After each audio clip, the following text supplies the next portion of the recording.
And we are back from break. I'm David Boles. This is Boles.tv. BOLES dot television. And we are here Monday through Friday at 9 a.m. Eastern. Well, we earlier discussed the fact that Jan and I fasted for a couple of days over the weekend, and as a part of that, we decided we were going to watch some movies. And there are not a lot of new movies that are out or that are very interesting. I mean, modern movies today, by all the major directors, are comic book characters. And it gets really old. It's not interesting. There is no stretching. There is no dynamism. You make one big budget blow-up movie, every 2-3 years, and you make 2 or 3 of those and you call yourself a career director. It's not really an interesting form of directing or presenting material. So I thought, hey, let's go back in time a little bit to the 1970s and see if we can find some interesting movies. Now, the 70s, what? I figured out 45 years ago, these movies were the movies of the day. And I thought, wow, that is a long time, 45 years. What has changed? What is different? And I realized that these 3 movies we're going to discuss: 3 Days of the Condor, The Parallax View, and The Day of the Jackal are all sort of the Jason Bourne, John Wick, mystery thriller, political thriller genre movies of their day. But the difference is in the acting. The acting is absolutely much better in 1975. The directing is much better then than now. And I'll explain to you why, and I'll show you how. So the first movie that we watched was 3 Days of the Condor, which is based on a book called 6 Days of the Condor. So right there is your first clue that there is something a little bit wrong with 3 Days of the Condor. They're missing 3 days in there somewhere, where that's not 6, it's 3. Now, I know that if you are a dramatist and you follow Freud's theme of the 3 caskets, you're either going to have a choice of 3 or a choice of 7. But watching the movie, you can tell that they have a time problem, that things are really compressed and then things are way too stretched out. And you just wonder if they had made 6 Days of the Condor, if the movie would have been a little more interesting. So 3 Days of the Condor stars Robert Redford with his big floppy hair and Faye Dunaway. Now, Faye Dunaway, oh no, mommy dearest, oh no. Faye Dunaway, oh, she's just terrible. Chinatown, ew, who wants to work with her? Roman Polanski said she had one hair out of place, and the light was catching it. And he just went there, pulled it out of her head, didn't ask, pulled it out of her head, and she threw a fit. She screamed, she walked off the set for 3 days. But this is a 1975 movie, very short, about an hour and 45 minutes. Most movies back then were 2.5 hours. So it's sort of compressed. And Robert Redford is in it, Faye Dunaway, Max von Sydow, Cliff Robertson, and John Houseman. Spectacular, spectacular cast. Cliff Robertson does not get enough credit for the excellent career he has had as an actor. And the story begins very interestingly. Robert Redford goes out for lunch, comes back to his New York City office, and finds everyone in his office has been murdered. Now what? He's on the run. Bum, bum, bum. And there are going to be spoilers, okay? It's been 45 years. You've had 45 years to watch these movies. So he goes on the run, and we find out that he works for the CIA. He's a researcher. He has discovered something that someone higher up doesn't like, that he said it was a scenario to watch out for, but it's not a scenario. It's actually policy of this certain guy from the CIA. Okay, so they have to kill him too because he's the only one who knows. And then he finds Faye Dunaway. And Robert Redford's not a very good actor. He looks great, but not a great actor. Faye Dunaway is a great actress. And she is, of course, very beautiful. And in this movie, she's very plain and very passive, which is unique. But that's the sign of an actress. And I think she was terrific in the movie. And she plays a very weak and pasty, limp-wristed role where she's always scared and she's getting threatened by Robert Redford and kind of pushed around and tied up by Robert Redford. And she decides she will help him clear his name and find out what's going on, and she'll be his accomplice. Sort of like a Bonnie and Clyde in verse. And the most cringe scene is when he has been discovered. He knows Max von Sydow is following him and chasing him, takes a shot at him. He's a paid assassin. And he goes back to her apartment, Faye Dunaway's apartment, and they sit there and they're talking. And we know that Max von Sydow has the license plate of her car that Robert Redford was driving. So we know instantly he's going to be in that apartment shooting them. And Robert Redford says, just for one night, I need to escape from all of this. I need to be a man. You're a woman. Yes, they're chasing after us. They're shooting at me. But I just need a break from it. And then we have the obligatory, I think, 5-minute sex scene between Robert Redford and Faye Dunaway, which has no chemistry, no power, no sizzle, nothing. It's awful. And all you can think of watching this as a viewer is, why aren't they running? And you don't want that kind of tension because you know everyone wants to see a sex scene back in 1975 between Robert Redford and Faye Dunaway. You don't want people saying, hurry up and finish so you can escape. And sure enough, another assassin comes in. He happens to be a mailman, shoots up the place with a machine gun. Robert Redford throws a chair at him. Faye Dunaway helps knock the guy out. Robert Redford shoots the assassin postman with his own gun, and then they're really on the run. So, it's not really very interesting. The acting is terrific. The story is not great. But the movie was directed by Sydney Pollock. Now, Sydney Pollock is a very interesting, famous director. Pauline Kale, who I believe at the time, for many years, was the movie critic at, I believe, New York Magazine. Or maybe it was the New Yorker. I can't remember. I'll look it up. Pauline Kale. She was the Robert Ebert of her day. New Yorker magazine, thank you. And she was terrific. I should be showing you what I'm seeing so you can share it with me. So I can share it with you. So this is Pauline Kale. Very famous, excellent film critic. Right about everything. Right? I have not read a review of hers that I did not agree with. She was Ebert and Siskel before there was Ebert and Siskel. And the thing about Pauline Kale is that she hated Sydney Pollock. I don't know if she hated him as a man, but as a director, she loathed him. I mean, hated him. And the funny thing is every time he would release a movie, no matter what the movie was, and he has had a very varied career, Pauline Kale would kill it. I mean, viciously go after Sydney Pollock. And he would joke about it. But she had a lot of power. So she was sort of dangerous in that way, that she could kill his movie. Not New York Times power, but New Yorker power. A much more elite and sophisticated sort of power.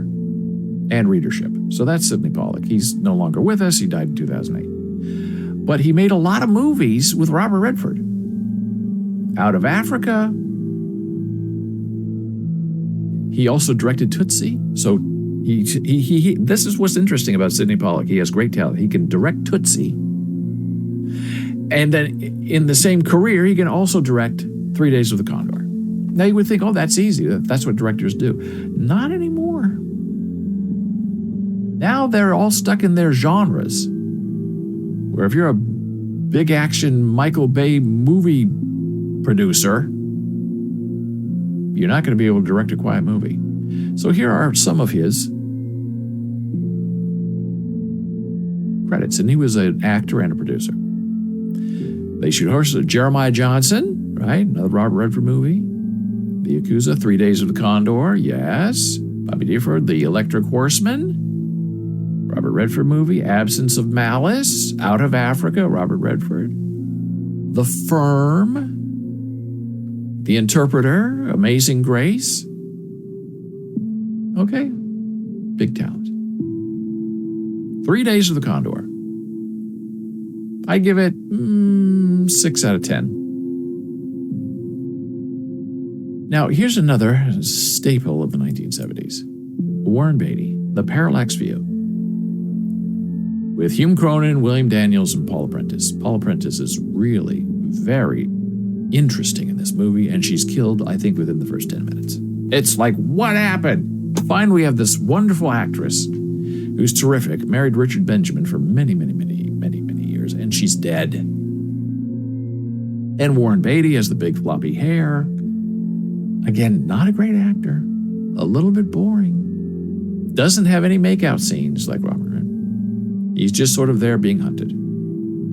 Parallax View, let's see my notes that I've written here. Released in 1974, 90 minutes long. Very quick. It feels longer. But it's not fast-paced, but it is power-packed.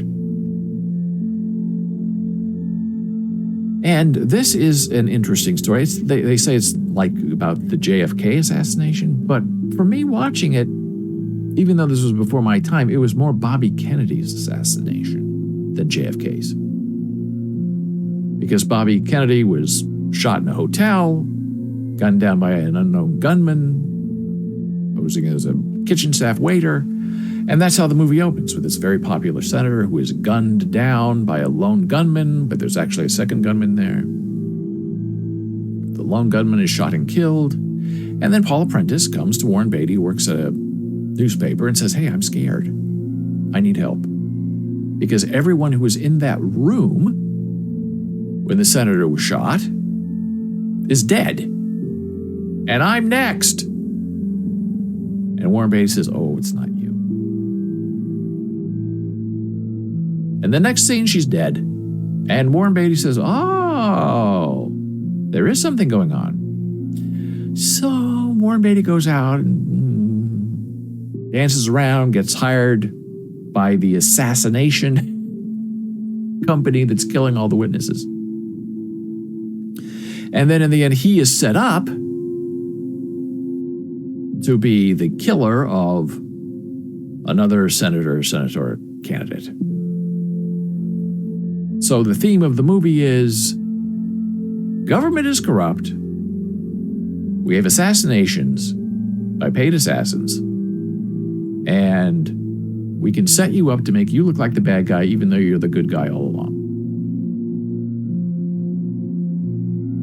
And the movie is compelling. It's very interesting.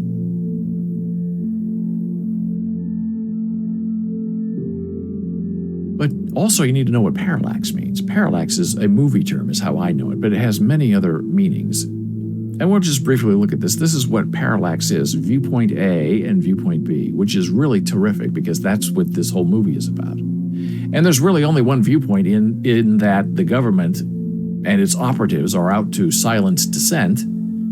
But the other point of view is, well, I'm the free press and I'm going to go out there and prove that all these terrible things are happening. So the object is in the middle, and one viewpoint looks at red, the other viewpoint looks at blue, and no one sees the white in the middle.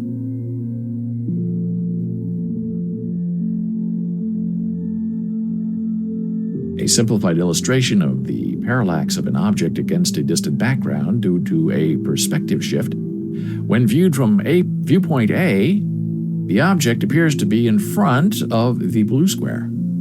When the viewpoint is changed to viewpoint B, the object appears to have moved in front of the red square. And this really has to do with astronomy. But we're going to go down and we're going to look at this, what it means in photography, which is film. And a lot of movies make this error.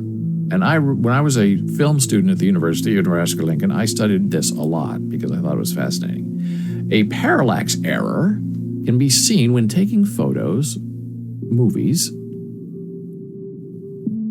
with many types of cameras, such as twin lens reflex cameras, and those including viewfinders such as rangefinder cameras. In such cameras, the eye sees the subject through different optics, the viewfinder, or a second lens than the one through which the photo was taken. As the viewfinder is often found above the lens of the camera, photos with parallax error are often slightly lower than intended. The classic example being the image of a person with their head cropped off. The problem is addressed in single-lens reflex cameras in which the viewfinder sees through the same lens through which the photo is taken, with the aid of a movable mirror, thus avoiding parallax. Parallax is an issue in image stitching, such as for panoramas. So that's the meaning of parallax, which then describes the movie beautifully. And Alan J. Pakula was the director of the Parallax View. And again, here's another beast of a director. Here are his notable works. Clute, The Parallax View, All the President's Men, Robert Redford, works with all the best guys. Comes a Horseman. Starting Over, Sophie's Choice, Presumed Innocent, and The Pelican Brief.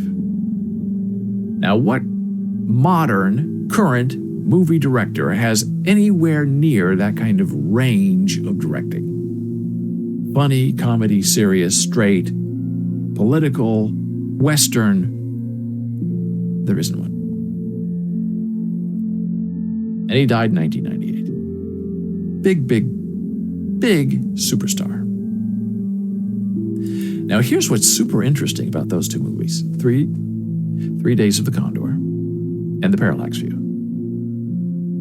Coen brothers, that could be. They're very interesting. I'm glad you didn't say the Wachowski sisters, because that's a whole different bag of tricks.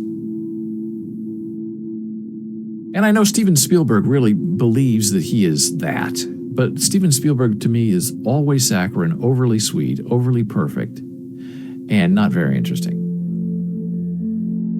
Quentin Tarantino is trying to be that way, but he's just a little bit, for me, too rough. If he did a sensitive film that was a straight sensitive film, it would be interesting. P.J. Anderson is another interesting director, but not with that kind of range and high success. The Coen brothers do well, but their movies don't make money in the same way that Sidney Pollock and the Pakula movies made. Now, the interesting thing about the two movies we've discussed so far is that they were both written by Lorenzo Semple Jr. Now, you may think, as I did, Lorenzo Semple Jr., where have I heard that name before? Well, it turns out he is an amazing, mystical man, and he died in 2014. 2014. Wrote Broadway plays. And he wrote the first episode and then became a producer of Batman, the original good television series Batman, Lorenzo Semple Jr. So that is his take. So he can write 3 Days of the Condor, The Parallax View, and also do Batman, which is high camp. What a talent. Look at his example of the things that he did. Lots of early success, incredible career, was loved and honored by people who knew him. Screenplays, Batman. He wrote the movie for Batman, which was terrible. The TV show is just great. I think it's hard to keep high camp up for longer than 30 minutes. And for television, Burke's Law, The Rogues, Batman, Rat Patrol. Remember Rat Patrol? Oh my goodness. Green Hornet. We used to play Rat Patrol in school. It's just great. Lorenzo Semple Jr. A great and wonderful author. Now our third movie is this, The Day of the Jackal. And it's based on a book as well. This was a long movie. This was 2 hours and 20 minutes. And it was my favorite movie of the weekend. The acting was just spectacular. The writing was crisp and cured. The direction by Fred Zinnemann, and who knows Fred Zinnemann? With 4 N's in his last name. Nobody knows Fred. People may have heard of Sidney Pollock, Pakula. Zinnemann, not so many people, but he did a lot of good things. He's a very interesting character. And here's the thing about The Day of the Jackal. It's sort of, at the beginning, based on the OAS, and they are a political group trying to assassinate Charles de Gaulle for giving back Algeria to the Algerians. The OAS was a military group, a militant group, and they tried to kill de Gaulle and missed, and then they want to kill him a second time, which is where this movie begins, and all of it is fiction. It didn't happen. But the first attempted assassination was true. And we're told about that in a voiceover right at the beginning of the movie. So these OAS people go out and they decide to hire a killer, an assassin, from London, bring him into Italy and then into Paris to kill Charles de Gaulle on Freedom Day. And the whole idea of the movie is kind of cat and mouse, where you have the French authorities trying to figure out internationally who this guy is, where he's come from, what's he doing, how do we find who he is. So it's an unraveling. And the most disappointing part for me is that the assassin really has no help. He has to kill about 3 or 4 people to keep his identity secret. So he does get to kill people. But in the end, he doesn't get to kill Charles de Gaulle. He is killed by the investigator investigating the case. It's all sort of simplistic. But the acting is terrific. And the story is very interesting. Paris is just gorgeous. And that's another thing about these 70s movies, is they just take you right back, if you're a person of my age, to your childhood. And especially with 3 Days of the Condor, where they're filming all over New York City, and it's just breathtaking. And that has always been my imprint of what New York City is. New York City, 1975. That is when I think of New York, the film grain, the cars, the skyscrapers, that's what I see. Even when I go into Manhattan now and look around. I'm in 1975. I am not in 2022. So movies make a difference. They place imprints on what you imagine a place would be like. And Day of the Jackal, France. This was a 1973 movie, absolutely gorgeous. And the thing is, and I don't know if this is a modern thing or what, but when you watch the movie, you are really rooting for the Jackal. Because the Jackal, not to kill de Gaulle, even though that's his mode, but you don't want him to be found out and you want him to accomplish his mission, which he almost does. At the end, he takes a shot and misses, and then is discovered and is shot and killed. And I wonder if it's because you just realize today how much of an advantage the government has over a lone assassin. There were no digital records in 1963 when this took place, the time frame of the movie. So everything was on paper. You have the whole government. You have Italy, France, the United States. Everybody's there helping, trying to figure out who this unknown assassin is. And I'm curious, in 1973, if when people saw this movie, if they said, oh my gosh, great, they killed the Jackal. Or were they a little disappointed, thinking, oh no, the government wins again? Because it's interesting, it's not that the government stops the assassination. That's not the title of the movie. The title of the movie is The Day of the Jackal. So we are in the Jackal's mind. We are with the Jackal all the way. The Jackal changes who he is and what he is from time to time. Sometimes he's English, sometimes he's Danish. Sometimes he's having sex with a woman. The next day he's in a Turkish bath with a man. And I wonder how, in 1973, how that went over. Did people realize what a Turkish bath meant? And then they went home together. And then they're seen together, and then he has to kill the guy he's with because the Jackal can't be known. And then in the end, all the names that they were tracking were not the name of the killer. At the end, we don't know his real name, and we don't really care, I guess, because we see him being buried because he's dead in a box. But still a very interesting movie, and even though you sort of know how it's going to end, it's still power-packed, and it moves very, very, very quickly. And it's not even a murder mystery, it's sort of a manhunt, but not really, because you know the government's going to win, because they always do. So this is Fred Zinnemann, and he's dead, 1997. This is what he looked like in the 40s. Made this wonderful, interesting film. Long career in the movies. And we'll take a look at some of the movies that he directed and see if you recognize any of them. And then you'll wonder why don't I know his name? Filmography.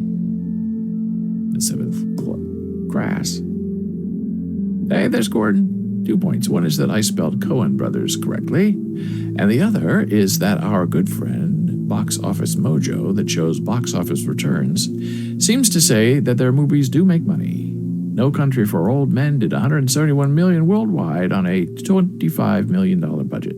Yes, it's very true. And they also have very cheap representation. They don't have agents. They just have a lawyer, whom I'm sure they pay very well, but any money that comes in belongs to them.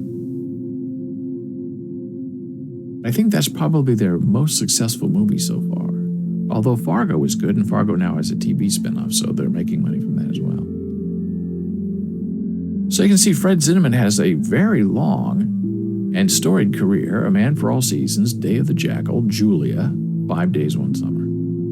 He also made short films.